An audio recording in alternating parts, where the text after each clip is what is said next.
Welcome to a new series I am beginning on my music notation invention called Gabriel music notation, which is far superior to traditional music notation. And if you go to my website, thirdeaglemedia.com, you will find nearly 100 pages of music transcribed into Gabriel music notation. And so I'm going to begin a series of lessons for beginners, or maybe some of you already know how to play the piano, but you don't know Gabriel notation yet. And on this very first lesson, we will simply learn the location and the letter names of the white keys on a keyboard. And it's very simple once you learn the location of the note D. And this lesson will apply whether you are just beginning to learn my new music notation system or traditional notation music.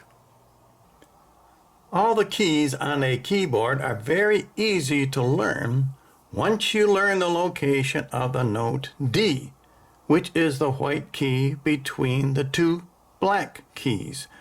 And this pattern is throughout a keyboard, from middle D through D in the treble clef and through all the D's above. So let's mark the note D, and we can locate E, F, and G very simply. They are the three keys to the right of D, the three white keys. And therefore we have the first four white keys that we need to learn: D, E, F, and G. And the first three letters of the alphabet, A, B, and C, are just as easy to locate. They are the three white keys to the left of D. And therefore, we now have a complete 7-letter alphabet for all the notes on a keyboard: A, B, C, D, E, F, G. And this pattern, as I say, repeats throughout the keyboard. All the white keys are very easy to remember once you know that D is the white key between the two black keys. So now we have identified the keys on the right side of the keyboard, and of course the left side of the keyboard is identical. The same pattern holds for the keys on the left side of the keyboard to the left of middle D. And as we noted in the upper or treble clef, D is the white note always between the two black keys.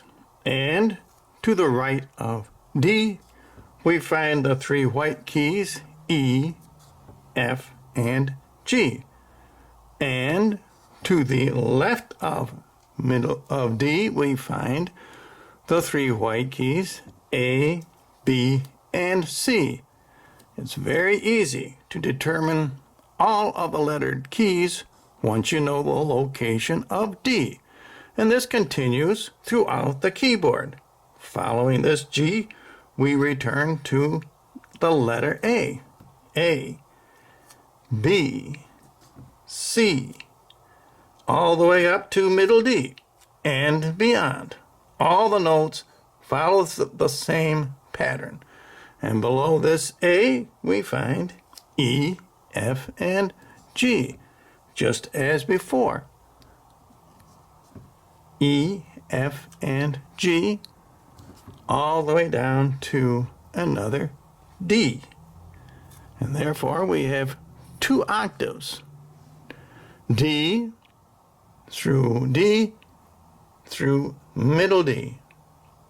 All the letters of the alphabet that we use for the white keys, A, B, C, D, E, and F, mark out all 52 white keys on a traditional 88-key keyboard. So in this lesson 1 in my series on my new Gabriel music notation, which is much easier than traditional notation, we have discovered that the keyboard is really very logically and simply arranged. We simply assign the first 7 letters of the alphabet to 7 different white keys, and that pattern repeats up and down the keyboard. Now I began with the note D for a reason. It's the easiest note to identify. It's the white note between the two black keys, as I said many times on this program. But why don't traditional music teachers begin with the note D? Why do they practically always start with C? Well, the reason is because the C scale is much easier to read in traditional notation than any of the other scales. But that's not true with Gabriel notation. With my system, all keys are just as easy to read as the C scale. And we will discover that keys with 2, 3, 4, 5, and more sharps and flats are as easy to read as the C scale. So that concludes Lesson 1 on my new music notation system called Gabriel Music Notation. And what we will discover in subsequent programs, that Gabriel Music Notation is just as easy to learn as are the white keys on a keyboard. And in Lesson 2, we will learn where the black keys are, and also where all of the keys are found on the bass and treble clefs on the Gabriel Grand Staff.